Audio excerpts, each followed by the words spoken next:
Lindy's Shades of Pink podcast. Hey guys. Hello. We're back again. So guys, today is a special podcast. It is. As some of you may know, it's actually Mental Health Awareness Week. So we thought it's the perfect time to do our podcast based on mental health. Yeah. So on today's episode, we've actually got a guest on today who has worked in mental health and he's quite passionate about mental health. Yeah. He does a lot of fitness, etc. So he's just going to talk us through how his journey's been. And also touch on men's mental health as well. Let's get into it, guys. Let's go. So guys, we'd like to welcome Nathan. So Nathan, would you like to explain a little bit about your background in mental health? Yeah, so firstly, hello everyone.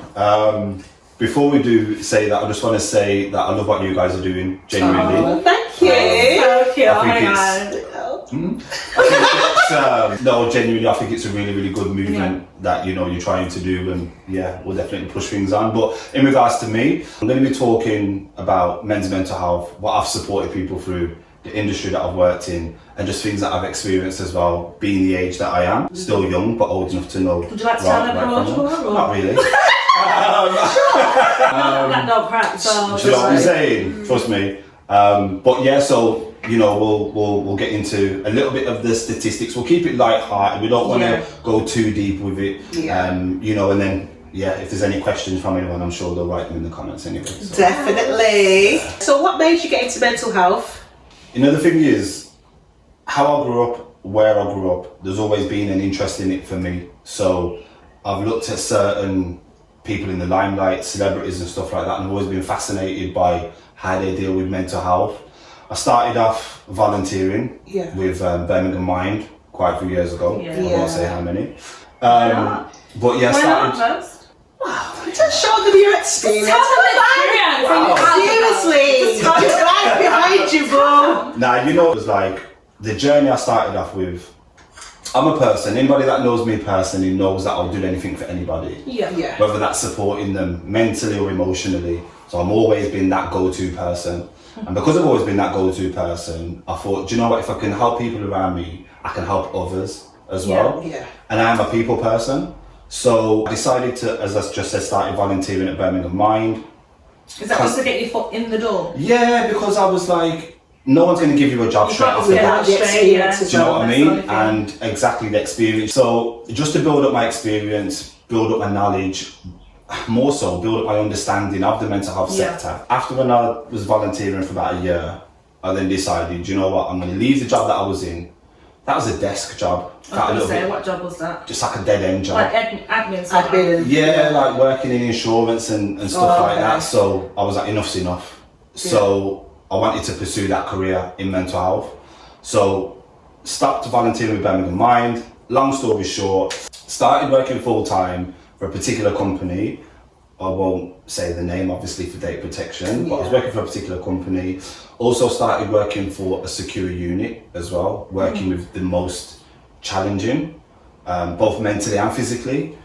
So I've had my fair share of stuff. It's a very intense sector to work in, but it's also very rewarding in that as well. Do you know what I mean? I feel like it's very interesting as well. Definitely. Working in mental health. It is. You learn a lot about people, don't you, and like how their minds work and 100%, because anybody outside have got their own struggles. Nobody knows what a person's dealing with, whether you stood next to somebody in the shop, in the gym, wherever, you don't know any. So for me, it was like, if I can give something back and give somebody my time that they don't normally have, because people in mental health, they've either been rejected by family, they've maybe gone through drug abuse, alcohol abuse. There's loads of things that trigger it. Of course, and there's loads that I've dealt with personally, where I've supported people through certain things. I won't go too in depth, obviously, but you know, things that you can only imagine. But yeah, very, very, very rewarding. So that's a little bit about. I love that. I love that, seriously. So there's a lot of aspects to mental health. So you've got things like postnatal depression, which is obviously a woman having a baby. And that could be like rejection of the baby, or their lifestyle's changed so much that, you know, it's just a shock to the system. I mean, personally, I haven't been through it myself. I've obviously had 2 children. I know people that have. Yeah. You've got disorders like SAD, which is seasonal affective disorder. Yeah. So basically that's... when the weather changes, season changes, it affects their mood. Absolutely. Yeah. Just like mental health in general, your mood's up and down. Definitely. And you've got things like eating disorders, which personally I've gone through. And what I can say on that is that a lot of things can trigger it. So the main thing for me was stress. So it'll be a thing where I know I have to eat, but I just literally physically can't eat. And I lost so much weight. I literally went to a size 6. Wow. Yeah. So that was brought on by stress. That was brought on by anxiety, etc.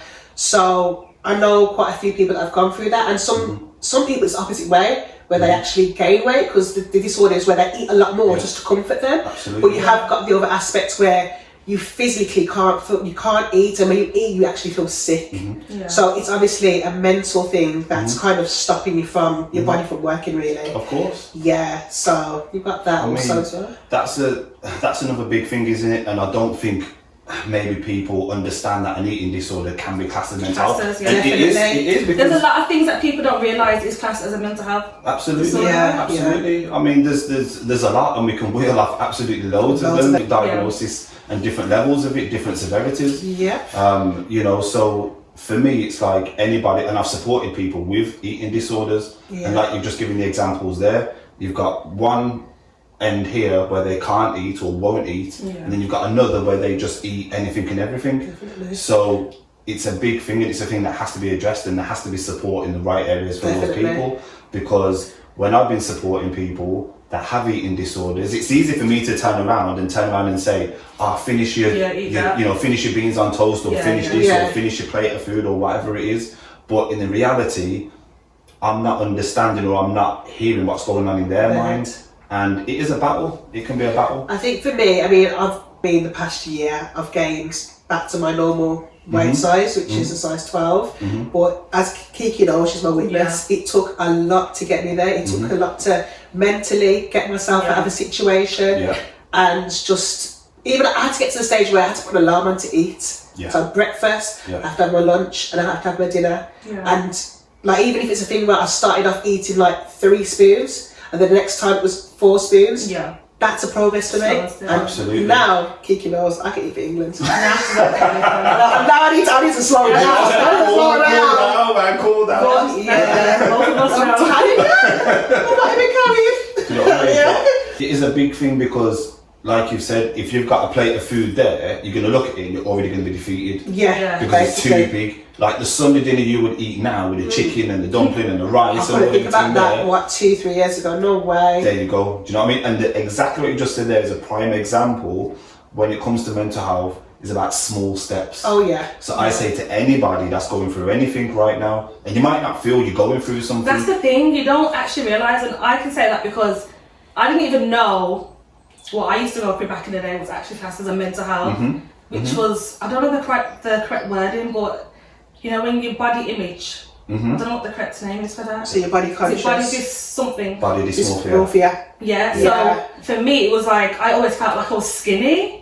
Like every single time, like I put on clothes, I'm in the mirror, I look skinny. Do I look skinny in this, mum? And everyone said, no man, you look fine. But to me it was, I look skinny, and that was like that for years. That's a big thing, you know. That's what I thought, but I thought it's nothing like that. And then there was one point when I thought, do I need to go and see a counsellor about this? Because I wasn't sure if it was like a normal thing to feel. Because sometimes you can look in the mirror and people around you's like, you're fine. You're fine, in yourself, you're like, oh, no, that don't look right. That's what I mean. So I don't know if anyone remembers, but back in the day when I used to go out and they used to wear dresses. You used to wear like baggy jeans and stuff. I used to wear but when we used to go like out, I used to always wear jumpsuits. Actually. Because I hated my legs. I used to think, I look skinny in the skirt, I can't wear that. I didn't know that was actually. Nah, it's a big thing. And do you know what? And I'll say this: it's not just women that suffer that as well. Because for me, as a male in the gym, bodybuilding, into my fitness quite a bit, it's a big thing. I do the same thing. I put a t-shirt on, I put a vest on. I'm looking in the mirror at home and I'm like, I don't look how I think I look up here. Do you know what I mean? I think I look bam. In reality, or in my mind, I'm not. Do you know what I'm saying? But other people will look at me and go, yo, bro, you've got shape or you got size. You just can't see it, can you? You just can't see it. You just can't see it, or you always try to look at yourself in a different light. Do you think you're more judgmental to yourself, as in like you're kind of picking out things that absolutely, you know, absolutely, and that's part of the would you say condition or disorder? Yeah, because at the end of the day, it's something that you're looking at yourself and you always think to yourself, I can be better, I should be better. Do you know what I'm saying? Because at the end of the day, it's the same from a man's perspective, as an example to the guys watching. So a man will put a vest on in summer, or a two-piece, whatever you call them, the vest and the shorts. Two-piece, showing my age. You know what I'm saying? Showing my age with the two-piece, sometimes whatever you want. I'll call it a twin set, but okay, show your age now. I said twin set. Cool. So the Cold War, and as an example, so you got your shorts on, you got your vest on. A man might look at himself and think, here's flat, or I've got no shoulders. Can I ask you a quick question? Do you know what I'm saying? Do men, you see that before they're going out, do they do a quick little push up to make their muscles a bit swell? Because it makes them pull. Yeah. Because I've seen someone do that. I ain't gonna expose our secrets, you know what I'm saying? No, I feel like females do that. Sometimes females do that, they do squats and that just to get the pump in. Get the pump in. So it must be the same sort of thing. It is, I ain't gonna lie. If you've got weights at home, of course you're gonna do a little 1, 2. Or like a little push up. You know what I mean? I know people, me one of them, but you know what I'm saying, it's like, you know, if I'm going out, I'm going out to a bar or whatever, quick shower, bam. You know what I'm saying? For real, listen. 5, 4, 5, let's go! That's what it is. Shaking you up. Trust me. You know what I'm saying? For real, man. Do you know what I mean? Having a drink after and that. But we all do it. We all do it because at the end of the day, we want to feel a certain way in our clothing. The same way, girl. You know, a girl will put a top on or her trousers and whatever, and the fidgeting around and this and that. It is body dysmorphia. It's a condition. Well, that's what I basically had. Okay, so there's other mental health illnesses. So you've got PTSD, which is post-traumatic stress disorder. You've got anxiety, you've got social anxiety, phobias, you've got panic disorders, depression, OCD. Right, with OCD, a lot of people just think, it's just neat freaks. Do you want to kind of elaborate on OCD? Because you've got severities of it, haven't you? There's different aspects of OCD. Absolutely. It could be to do with your clothes, it could be to do with cleaning the house, it could just be how you do things, patterns. It's your thought pattern, isn't it? Absolutely. Okay, I'll let you elaborate. You know, it's a thing where, again, talking about it like you just touched on there, some people, OCD could be, as an example, this pillow needs to be there. And every time it slides down, it needs to be put back up, put back up. It's a thought process. You know what I'm saying? Like, it's a thought process that your mind won't settle and your mind won't rest until something is done. I've seen things where people with OCD, when they walk out of a room, they've got to come back in and spin around 5 times and walk back out. It's an acceptance thing. You see how me and you can just get up, walk out, close the door, and that's it. There's some people where they have to literally process it in their mind that they're leaving that room, or if you put the bottle down as an example, me and you will just go, and that's it. Some people it has to be there, and if it's not right on where they've got to vision it to be, so it's very they can't settle, and it is really, really bizarre. So can I just say, like, you know, is it the same sort of thing where like people have gone out the front door and said, I forgot to lock the door, and come back again, or did I turn off the cooker? Yeah, absolutely. I did that this morning. But there's a difference between thinking about it, as in, did I lock the back door? Some people just affect them bad. Because you're kind of like, we've all done it where you run it back in your mind. Okay, I put my cereal bowl in the sink. I did lock the door, and then you'll go. Other people, their brain don't process that way, and they can't process it that way. So they. I was about to do that today. So I'm not gonna lie. I thought I left the door open. See? And I was like, straighteners is one as well. They leave the straighteners on. Oh my gosh! Seriously. You're already in town. Yeah, I was in definitely turn them off. It's true. I always make sure now I just take out the plug, like I don't just flick it on, switch it out. You have to. That kind of makes me feel but you see how you two are both able to process that and run back through and turn around and say, no, I did, for definite. Yeah. People with OCD they can't. Even if they feel like they did, they still have to check. Absolutely, absolutely. And there's conditions where people with food, their food can't touch on the plate. Yeah. Oh, do you know what? I know somebody who did that. Yeah, their peas can't touch their carrots or their mashed potato can't touch their recipes. Yeah, they can't, because again, with me working in mental health, I've seen that. I've seen it firsthand. Yeah. Now, to me, you get your gravy, you pour it over your food, you drowning eat. Mine is. Do you know what I'm saying? Potatoes are dry.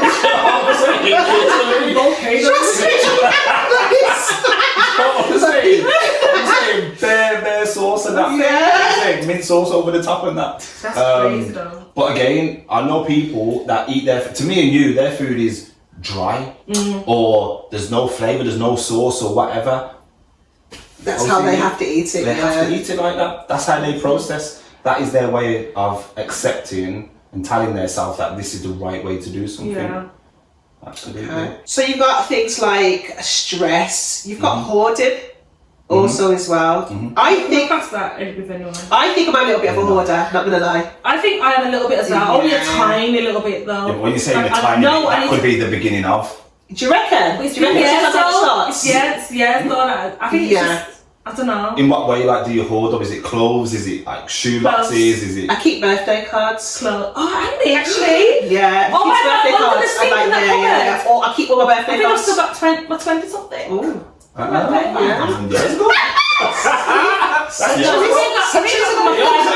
my 30th one still. Yeah, like birthday cards. But you know what it is? I feel sad to throw them away. Okay. Being a parent, I know I can't keep everything, and it's so hard, especially when the kids do things like that. Especially my son does little paintings and stuff. Yeah, I feel sad that should be, and it hurts, you know. And I'm like, I can't have this foolishness. It's hanging off the fridge. It's on the fridge right now. You've been had prints and stuff. It's a squiggle, like some alien figure. It's like handprint of a paper. You know what I mean? That's the art, and I'm like, you know what? It's sentimental, but sometimes I have to like draw myself away from my emotions and say, do you know what? I can't keep all up 100 of these pictures. But would you not have a memory box? A book as well? Yes. Just have a memory box. But I've got a nearly 16-year-old. Now imagine how big that memory box is. Why? So that's a memory case. Case, you know? That's a memory safe. For real. Trust me. Man. So it's like, I don't even want to keep stuff, but there's some things I'm just like, when it's just a line. I mean, the thing is though as well. I feel like it's different because it's your children now. So. That's the thing though. I was going to say with people that do hoard, like we've seen TV programs, man, that come on TV and other stuff on YouTube and different platforms, whatever. Yeah. And you can't even get in the door. You open the door. Do you know what? As soon as you wait. How do they do that? Not even get to that stage, but how do they process navigating through somewhere that's clustered? Is it a bit like OCD where they accept it? So, I mean, I don't know. I'm not going to sit here and say yes or no everything about hoarding because I don't, right? But from the bits that I understand, again with other aspects of mental health and stuff as well, any significant change in your life can cause a domino effect. So it will go from, say for example, not having a wash, not brushing your teeth, not showering, not changing your clothes. You see how it kind of snowballs. But it affects your health and your exactly. well-being. And then you're buying stuff, but you're not throwing stuff away. So as an example, you go shopping, you go to the supermarket, you buy your stuff, you open your cupboard, that needs to be thrown out, that's old, that's get thrown out, that whatever. Hoarders, they don't process that way. They want to try and keep. The more you keep, the more you tend to feel protected. Yeah. Do you know what I mean? Because if you're throwing stuff away, it's like, I've got nothing, this room is empty. In reality, it's not. But to them, it's like the more I've got, the safer I feel. Yeah. From what I understand of it. Okay. Yeah. Makes sense. Thanks for that. And then we've got things like skin picking, hair pulling, which is obviously a form of self-harm. I think people kind of see someone like picking their skin and think, oh yeah, they're probably a bit anxious, they're okay. They don't understand the severity of where that could lead to, because you pulling your hair, you're thinking, oh yeah, just put my hair, but it's going to be a domino effect, as you said. Like, what is it leading to? Because you could be like next week slashing your wrists. It's all a part of self-harm, isn't it? Of course, and it's probably one of the biggest things that needs to be addressed. Yes. Because, like you said, it can start off what would be classed as something as minor as skin pulling, hair pulling, anything like that, through to the extreme. Yeah. And I've worked in, as I said, the security unit where I was working with a particular person. I won't say whether they're male or female. Yeah. Yes. I was working with a particular person that self-harmed significantly, to the point where that particular individual had to be staffed at all times. So it was more like dangerous. Of course, because they were nearly successful at their attempt whilst they was in this particular security unit. Really? So therefore it now becomes a safeguarding issue. It now becomes a thing that has to be reported to all the authorities, you know, the adopted occupational therapists, social workers, police, everybody involved. Yeah.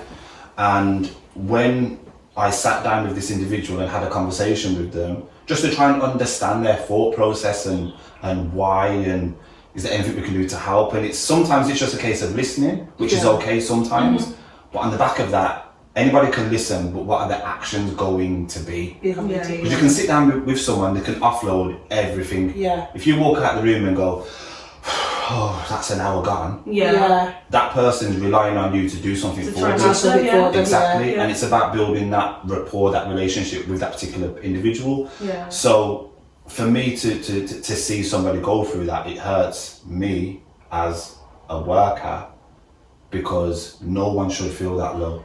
Nobody should. And it's easy for us to turn around and say, you know, oh, just go and speak to somebody, or there's help out there now. Yeah. Probably more so. But back 5-10 years ago, no, it's true, you know, there's more awareness around it. But as you were saying before, like, it can happen to anybody. Everyone thinks, oh, mental health, oh no, I'm not going through that. You know what I mean? And I won't say everybody, there's certain people that think, no, it could take anything. It could take for somebody close to you passed away. It could take for you, like, losing your job, your income. That's where it starts. It starts from that. It's that stress that starts, and then it spirals, it goes into a snowball. Sometimes it will go away, and then sometimes it will stay, and that leads on to bigger. If you think as well, that when you're looking at the aspect of it, right, like you just said, the smallest thing can trigger it, you know. Like, I could wake up tomorrow or whenever and things could change.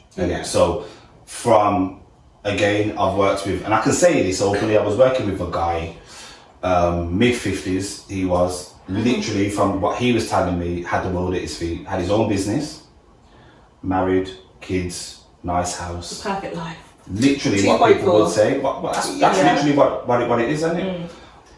Found out he was going to lose his business. Then his wife left him because the lifestyle changed. Took the remaining money that remained. Was it a divorce thing? Took the kids, it got pretty heavy.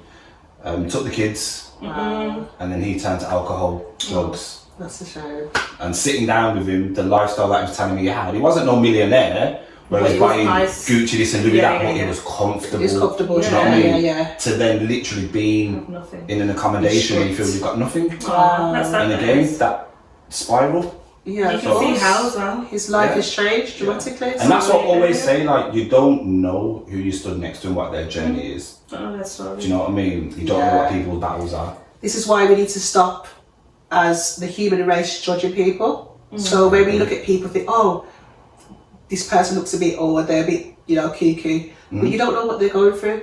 And that's the thing. I mean, even if you look at, like, certain celebrities, so we all know Kanye West, right? Years ago, when he was going on with what he was going on with, people was like, what's he doing? Idiot. Now look. Lost. Guy's weird. Saying all this stuff. Yeah. And all of a sudden, now it's like, right, he was actually telling something. Yeah, like he was telling us something, we just weren't picking it up. You know what I'm saying? Because we were kind of brainwashed, weren't we? Yeah. We are. Absolutely. And I think our culture, if you want to say that, do you know what I mean, without offending anybody and whatever, but I can only speak from how I've grown up and what I've gone through.